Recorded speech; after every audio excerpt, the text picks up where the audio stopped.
नमस्कार, मैं दौलत शर्मा और आप देख रहे हैं UIP न्यूज।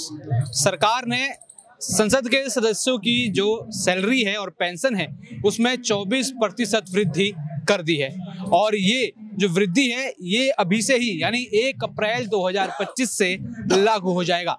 कुछ आंकड़े मैं आपको यहाँ पे अभी बताने वाला हूँ जो बढ़ोतरी यहाँ पर की गई है और ये बढ़ोतरी क्या ध्यान रखकर की गई है।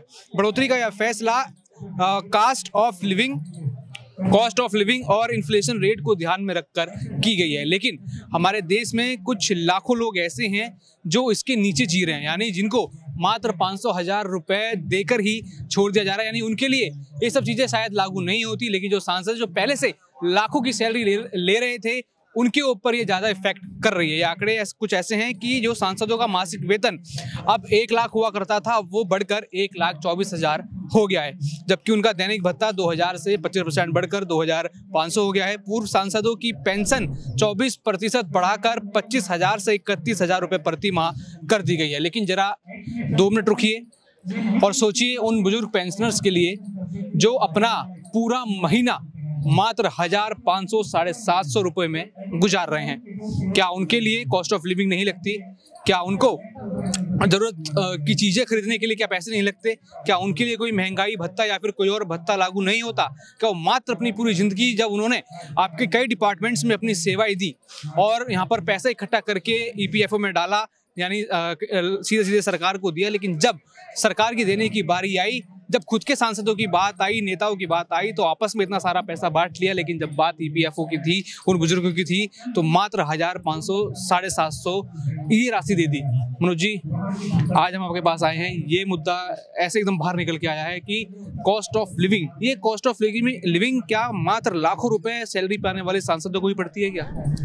कॉस्ट ऑफ लिविंग से पहले है कॉस्ट ऑफ सेंस कि आप कितने सेंसिबल हैं। एक व्यक्ति 10 साल से रोटी मांग रहा है, समझ रहे हैं, 10 साल से रोटी मांग रहा है, उसकी कहीं कोई बात नहीं है, और किसी सांसद ने उठ के कहा था कि उसकी तनख्वाह बढ़ाओ। किसी सांसद ने कहा था, मुझे ये सवाल समझ में नहीं आता। क्या किसी सांसद ने कोई धरना किया था? क्या किसी सांसद ने कोई प्रदर्शन किया था? क्या किसी सांसद ने कोई ज्ञापन दिया था? क्या कोई सांसद किसी मंत्री से मिलने गया था?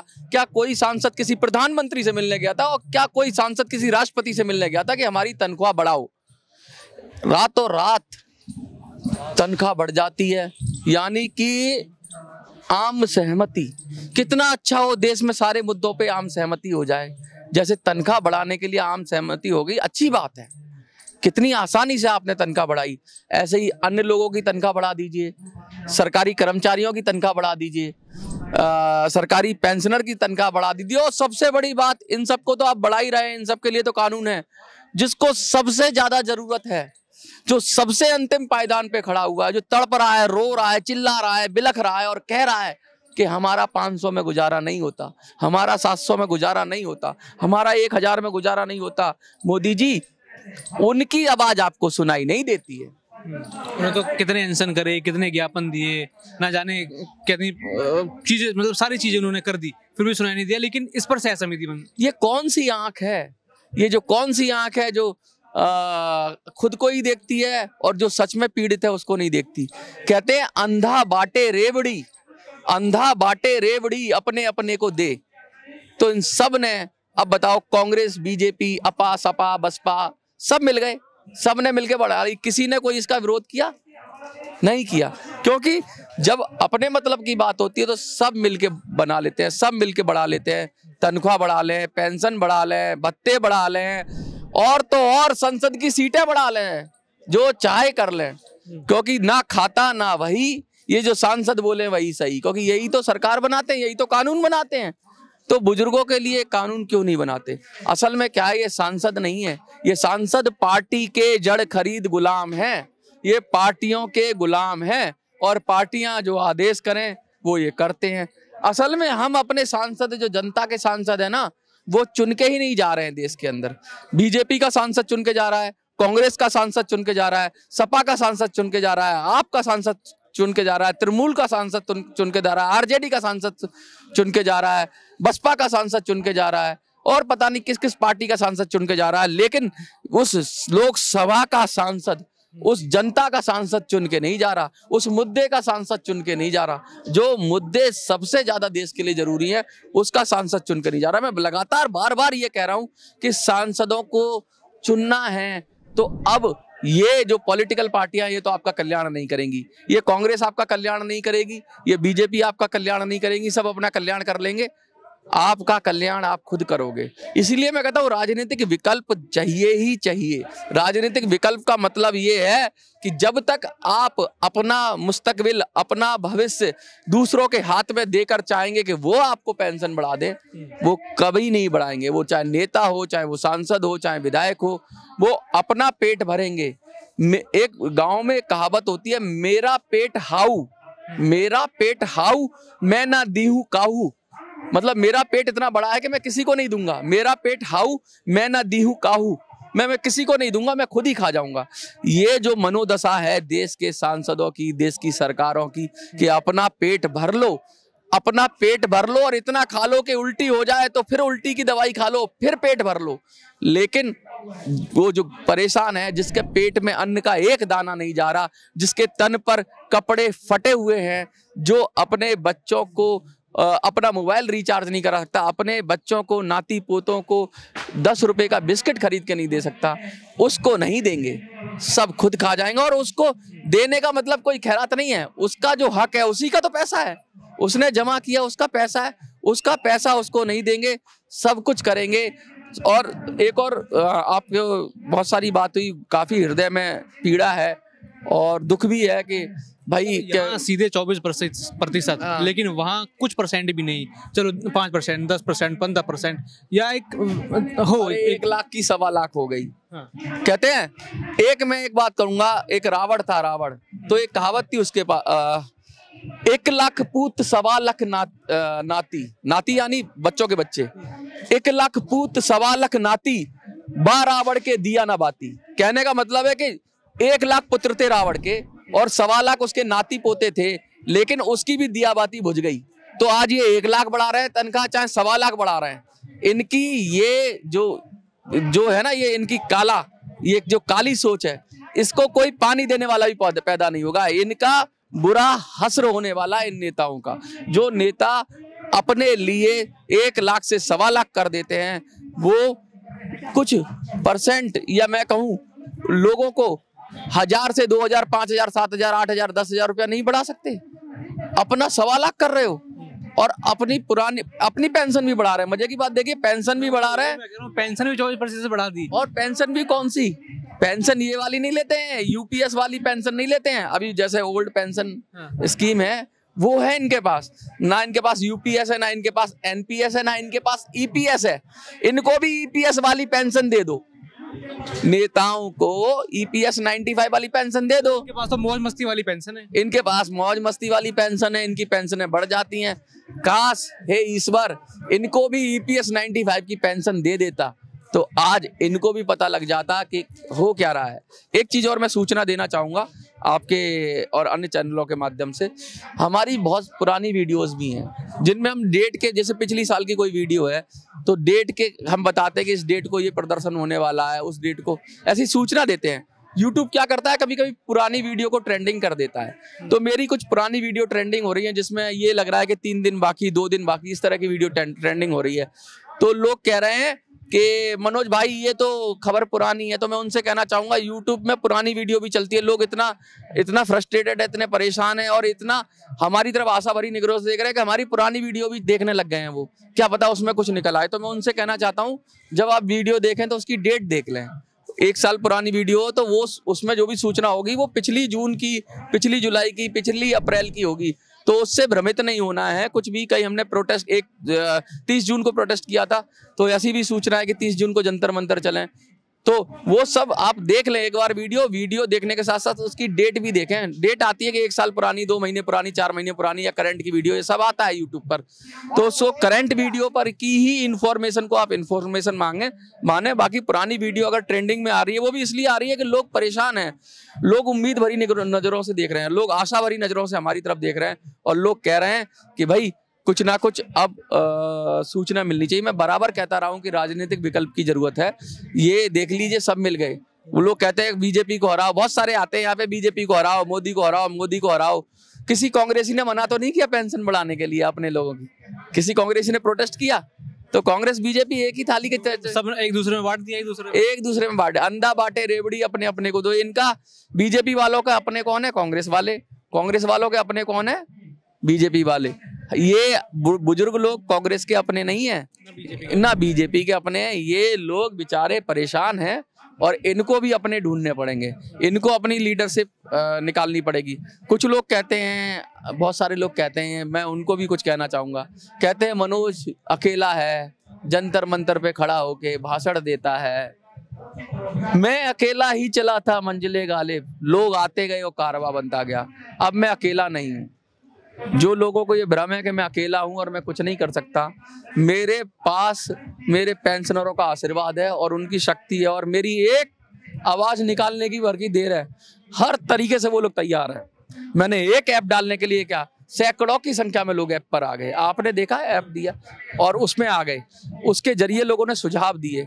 हम काम कर रहे हैं, हम नाटक नहीं करते हैं, हम बंदर की तरह उछल कूद नहीं मचाते हैं कि हमने ये प्रदर्शन कर दिया, ये धरना कर दिया। हम भी कर सकते हैं, हम भी पैसा इकट्ठा कर सकते हैं, हम भी जंतर मंतर पे धरना लगा सकते हैं और फिर लोगों से 500 की पर्चियां कटवा सकते हैं। हम नहीं करेंगे क्योंकि हमारे पेंशन गरीब है, कमजोर है, उसको वैसे ही पैसे से तकलीफ है, उसको वो बुजुर्ग भी है, उसको हम तब प्रदर्शन के लिए तैयार करेंगे, तब तक मथेंगे जब तक कि घी ना निकले, तब तक मथेंगे। हम कोई प्रदर्शन करेंगे, कुछ करेंगे तो उसका कुछ ना कुछ रिजल्ट आना चाहिए। हम प्रदर्शन के नाम पर नाटक नहीं करेंगे, हम प्रदर्शन के नाम पर सरकार की गोद में नहीं बैठेंगे, हम प्रदर्शन के नाम पर लोगों का पैसा बर्बाद नहीं करेंगे। और मैं बार बार कहना चाहता हूं, मैं अकेला नहीं हूं। जिन लोगों को गलतफहमी में मैं अकेला हूं, उनको अगर ताकत देखनी है तो उनकी कहते हैं जड़ें हिल गई हैं, उनकी कुर्सी डगमगा रही है, क्योंकि अकेला आदमी जंतर मंतर पर खड़े होके, और मैंने कहा था 7,500 का कहीं कोई आंकड़ा नहीं है, कोई नहीं दे पाया 7,500 का आंकड़ा। मैंने ये भी कहा था कि पेंशन के आंकड़ेबाजी, ये मिनिमम पेंशन का रट्टा और ये क्या बोलते हैं, इसका रट्टाफिकेशन छोड़ना पड़ेगा, इसका रट्टा लगाना बंद करना पड़ेगा। बार बार बोलते बोलते 1,000 बार एक चीज झूठ बोलो तो वो सत्य लगने लगती है। 7,500 का कोई भी कहीं से भी कोई लॉजिकल चीज नहीं है। लॉजिक वही है कि पेंशन की फॉर्मूले में सुधार हो, कानून में बदलाव हो, वही काम करेगा। देखिए कितनी बड़ी अनदेखी, एक बेशर्मी वाली बात है कि आपने अपनी 24% बढ़ा ली, पूर्व सांसदों की आपने पेंशन बढ़ा दी, लेकिन जो बुजुर्ग हैं, अब वो बुजुर्ग इनको जवाब कैसे दें, इनकी बेशर्मी का पर्दा कैसे उठाएं, कैसे जनता के सामने? भैया सीधी बात है, इनको कुर्सी से हटाना पड़ेगा और कांग्रेस को हटा के बीजेपी को नहीं बिठाना है, बीजेपी को उठा के कांग्रेस को नहीं बिठाना है, यहाँ पर अपने बंदे बिठाने पड़ेंगे। इतनी मोटी बात समझ में नहीं आ रही, मैं 1 साल से कर रहा हूँ, ये मोटी बात समझ लो। जो कांग्रेसी चमचे हैं वो कहते हैं बीजेपी को हटाओ, कांग्रेस को लाओ। जो बीजेपी के चमचे हैं वो कहते हैं कांग्रेस हटाओ, बीजेपी को लाओ। जो सपा के चमचे हैं वो कहते हैं सपा को लाओ। जो बसपा के चमचे हैं वो कहते हैं बसपा को लाओ। जो आपके चमचे हैं वो कहते हैं आपको लाओ। और मैं कहता हूँ जनता के नुमाइंदे को लाओ, पेंशनर को लाओ। जो पेंशनर की बात करे वही देश पे राज करो। पेंशनर कौन से पेंशनर? जो सबसे नीचे हैं उनका सबसे पहले काम करो। सबसे नीचे EPS 95 है, सबसे पहले EPS 95 का काम करो। पुरानी पेंशन का काम करो, वृद्धा पेंशन का काम करो और पेंशन के फिर OROP का काम करो। इतने सारे पेंशन के लोग हैं, मैं कह रहा हूं उनको सही मायने में सही तरीके से हक और अधिकार उनका देना चाहिए। जो लोग सेवा कर रहे हैं, एक व्यापारी होता है वो अपना इन्वेस्टमेंट करता है, दुकान खरीदता है, मकान खरीदता है, ठीक है। उसका जब वो बुढ़ा हो जाता है तो जो इन्वेस्टमेंट पैसा लगाया था, जो उसने जीवन की पूंजी लगाई थी, उसको किराए के रूप में मिलती है या किसी अन्य माध्यम से मिलती है, उसको मिलता है ना, उसका रिवार्ड मिलता है ना। किसी भी चीज में इन्वेस्ट करोगे तो उसका रिवार्ड मिलता है।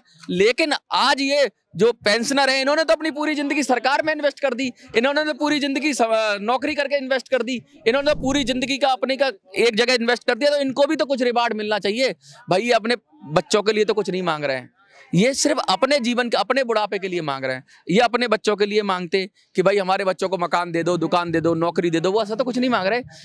जब इन्होंने 30 साल 35 साल नौकरी की, 40 साल या 20 साल 25 साल नौकरी की, तो अपनी जिंदगी का सारा समय तो एक संस्था को दे दिया या एक कंपनी को दे दिया या सरकार को दे दिया। बदले में क्या उसकी जिम्मेवारी नहीं है कि हमने पूरा इनका जीवन ले लिया, जवानी ले ली और अब बुढ़ापा आ गया तो हम इसका नहीं करें? अरे इतना तो बच्चे को पालते हैं 16 साल, तो वो भी अपने माँ बाप का ख्याल रखता है। सरकार को, संस्था को पाला पूरी जिंदगी, ये ख्याल नहीं रखेगी? इसकी नैतिक जिम्मेवारी है, इसकी मौलिक जिम्मेवारी है, इसकी कानूनी जिम्मेवारी है। पेंशन कोई ऐसा नहीं है कि तुमको खैरात मिल रही है, तुमने पूरी जिंदगी काम किया है तो उसके एवज में उस संस्था की, उस सरकार की नैतिक जिम्मेवारी है कि तुम्हारे बुढ़ापे में जब तुम किसी काम करने के लायक ना हो तो तुम्हारे काम के लिए वो पेंशन दे। हम और आप जवानी में काम करें किसी संस्था के लिए, कहीं नौकरी करें, पूरी जिंदगी दे दें उसके लिए, बुढ़ापे में क्या हम कर पाएंगे? जवानी में अगर हम अपना काम करते, मैं स्वरोजगार करता तो मैं कुछ इन्वेस्ट कर देता, मैं कुछ प्रॉपर्टी बना लेता तो वो मुझे, या मैं सोना खरीद लेता तो वो मुझे बुढ़ापे में रिटर्न देता। जब मैंने सरकार के लिए काम किया तो सरकार को भी, या मैंने इस संस्था के लिए काम किया, या हमने ईपीएफओ के लिए काम किया तो उसको भी तो रिटर्न देना चाहिए। और हम ये नहीं कह रहे कि ये तो मौलिक नैतिक जिम्मेदारी है कि सरकारें दें या वो दे, ईपीएफओ दे। हमने तो पैसा भी काट के किया है कि लो बुढ़ापे में तुम मत देना, ए भैया हमारा पैसा ले लो, ए बाबू हमारा पैसा ले लो, ए सरकार हमारा पैसा ले लो, ए ईपीएफओ हमारा पैसा काट लो, हमारा कंट्रीब्यूशन ले लो, इसको इकट्ठा कर लो, इस पे ब्याज पे मौज बना लो, इससे ब्याज से योजनाएं चला लो, इस ब्याज से पूरे देश में तरक्की कर लो, और जब बुढ़ापा हमारा आ जाए तो कुछ रिटर्न हमें दे देना। शर्म नहीं आती इन बेशर्मों को? इनको लज्जा नहीं आती? इनको लाज नहीं आती? डूब के चुल्लू भर पानी में मर जाना चाहिए ऐसी व्यवस्था को, जो व्यवस्था अपने बुजुर्गों को उनका हक नहीं दे सकती, अधिकार नहीं दे सकती। निर्लज्ज व्यवस्थाओं को लात मारनी पड़ेगी और सिंहासन खाली करो की जनता आती है। आज इन्होंने अपनी पेंशन बढ़ा के साफ साफ कह दिया कि ये किसी के नहीं है, ये अपने बाप के भी नहीं है, क्योंकि वो बुजुर्ग इनके बाप है, ये अपने बाप के भी सगे नहीं है, ये सेल्फिश हैं, ये अपना ही बात करेंगे। ये नेता, ये मंत्री, ये सांसद, ये सब एक ही थाली के चट्टे बट्टे हैं। वो कांग्रेसी हो, बीजेपी हो, अनाप हो, सनाप हो, ये सब का नाश होगा और पेंशनर को अपना हक खुद ही लेना पड़ेगा। इन्हीं शब्दों के साथ मैं मनोज सराजी, जय हिंद। तो बिल्कुल यहाँ पर अब कह रहे हैं कि पेंशनर्स को अपना खुद का हक अब खुद आगे बढ़कर लेना पड़ेगा। इसी के लिए ही लड़ाई है कि कैसे किसी बेशर्मी के साथ उन्होंने अपनी पेंशन बढ़ा ली, अपने पूर्व सांसदों की पेंशन बढ़ा ली, लेकिन जब बात यहाँ पर आई बुजुर्गों की तो मात्र आप देख ही रहे हैं कि कितना उनको कितना कुछ जो है यहाँ पर मिल रहा है। तो जो आपने कहा कि विकल्प यही है कि खुद को अपने आप को आगे लाना पड़ेगा, इनको सिंहासन से हटा के अब खुद के लोग यानी जनता के जो नुमाइंदे होंगे अब उनको आगे आना पड़ेगा।